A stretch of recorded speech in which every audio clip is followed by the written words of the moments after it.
A very good afternoon, everyone. I hope all of you are doing good. I am Sumita Panigrai, and on behalf of the whole Tuition family, I welcome you all to today's class. I'm teaching a science class 8, and we are reading chapter 13, Sound. And this is the beginning of the chapter and the first one. Okay, we have already completed lots of chapters, so I hope that you have got your concepts clear. So let's move on to a new chapter that is sound. Okay, so first of all, let's see what we're going to read today. Today we're going to discuss what is sound.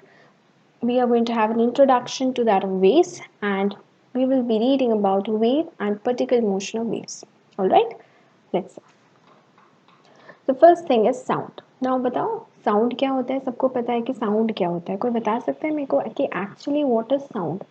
We already know what is sound, right? हमें पता है ध्वनि sound को हम लोग हिंदी में बोलते हैं ध्वनि तो ध्वनि इंपॉर्टेंट है कि नहीं the first question is sound important in our life?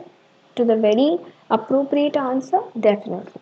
Sound plays a very important role in our life. Without sound, we cannot hear anything, right? Okay. Next, it is through sound we know about that a period in the school is over if someone is approaching you by just listening to the footsteps, right?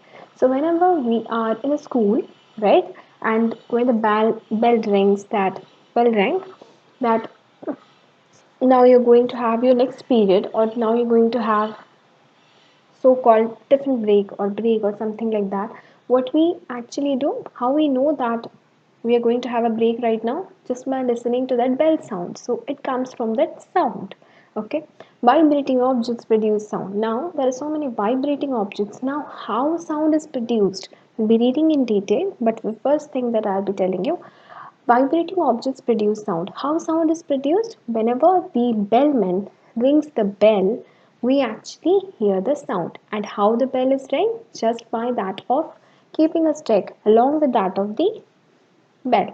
ठीक है तो वो कैसे ring होता है by vibration. We can listen the sound, we can hear it just by vibrating of that object. Next, vibration is a to and fro or back and forth movement of an object. Sound needs a medium to travel, right?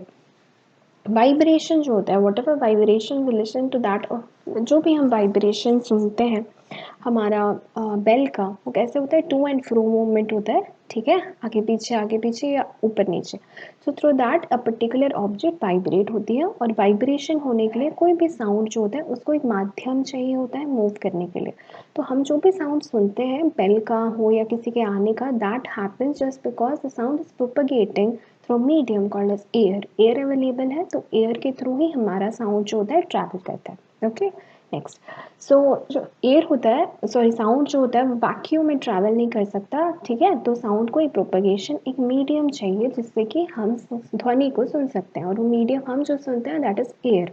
Okay, तो अगर vacuum में आप sound produce करोगे it will not be audible to us. Over. Next.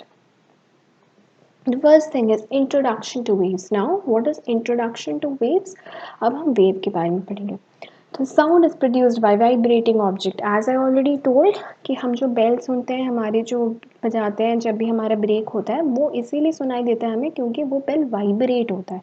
तो sound जो produce होता है वो भी vibration, एक object के vibrate होने पर ही हमें सुनाई देता है. Okay, they travel from one place to another in the form of waves. तो एक जगह से दूसरी जगह जो होता है हमारा जो साउंड है वाइब्रेट होने पे एयर के माध्यम से वेव्स बनकर जाते हैं. जैसे हमारे वेव्स फॉर एग्जाम्पल जैसे कि समुद्र है, ठीक है, समुद्र क्या करता है, समुद्र अंदर रहता है पर जब मतलब हम जहाँ रहते हैं सैंड के पास, वहाँ तक अगर आना होता है तो वेव से प्रोपगेट करता है. तो वैसे ही साउंड जो होता है वाइब्रेट करने पे हमें सुनाई देती है पर वो हमारे पास आता है by with the help of air medium by that of the waves बनकर आता है, ठीक है. Has the name sound waves, इसीलिए बोला जाता है sound waves. Okay, vibrational string of guitar to that of the eardrum, ठीक है, समझ गए. तो इसीलिए बोला जाता है साउंड वेव्स, ठीक है. जब भी हम गिटार बजाते हैं तो गिटार का क्या होता है, गिटार बजता है, ठीक है, हमें गिटार सुनाई कैसे देता है, वो वेव के थ्रू एयर से प्रोपगेट होकर हमारे कानों तक आती है. Next, wave and particular motion of waves. Now wave और पर्टिकुलर मोशन ऑफ वेव्स क्या है, मैकेनिकल वेव्स और waves that travel through material medium. Now wave particle क्या है बताओ, मैकेनिकल वेव्स, जो भी ये वेव्स हम देख रहे हैं जिससे कि हम साउंड सुन सकते हैं, ठीक है, ये वेव्स क्या होता है, वो भी एक मीडियम में ही ट्रैवल करता है, उन्हें भी एक कोई चाहिए जिससे कि वो ट्रैवल कर सकते, वो वैक्यूम में ट्रैवल नहीं कर सकता। अगेन जो होता है डायरेक्शन ऑफ द मोशन के हिसाब से यही वेव दो तरीके के होता है, एक ट्रांसवर्स और एक लॉन्गिट्यूडनल, ठीक है। अभी ट्रांसवर्स वेव क्या है, vertical motion is to perpendicular the direction of wave motion. Now see a diagram, see देखो ट्रांसवर्स वेव ऐसे ट्रैवल करता है, ठीक है, डायरेक्शन ऑफ वेव ऊपर नीचे 90 डिग्री के हिसाब से हम ट्रांसवर्स वेव देखते हैं, और लॉन्गिट्यूडनल वेव्स सीधा होता है, ठीक है। Okay, this type of wave is a mechanical wave called as transverse wave, that is light, or even Mexican wave in a stadium.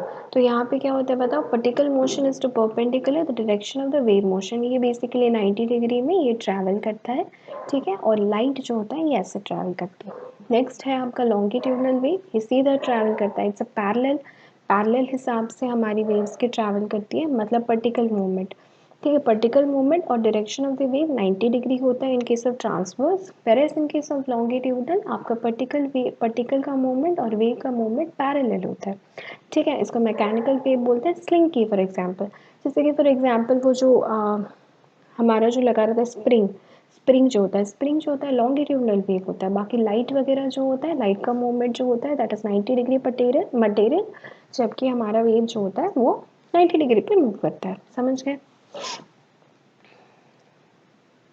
कोई दिक्कत है इसमें? It's a very small thing, today we just started, so I kept it very small, ठीक है। मैं next class में ज़्यादा contents लेके आऊँगी, नेक्स्ट क्लास से हम लंबा लंबा पढ़ेंगे, ठीक है। अभी फ़िलहाल इतना काफ़ी है, नेक्स्ट वीक से लॉन्ग कंटेंट्स आएंगे जो कवर हो जाएंगे, ठीक है।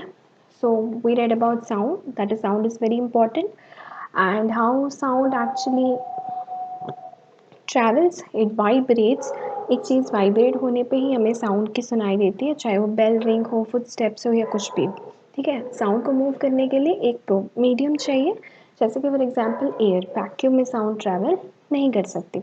अब ये जो साउंड मूव करता है वेव्स के फॉर्म में मूव करता है, ठीक है, एदर थ्रू ट्रांसवर्स और लॉन्गिट्यूडनल। ट्रांसवर्स जो होता है पर्टिकल से, वेव जो होता है 90 डिग्री के मूवमेंट में होता है, और आपका लॉन्गिट्यूडनल में पर्टिकल और वेव्स दोनों पैरेलल होते हैं, ठीक है। ट्रांसफर के एग्जाम्पल लाइट है, जबकि लॉन्गिट्यूडनल का एग्जाम्पल यू हैव स्लिंकी, और you can say that particular जो भी हमारा स्प्रिंग है, ठीक है। That's all for today. It's a very small session. I hope you enjoyed today's session. I'll be teaching you more about this particular chapter in the next class. Okay?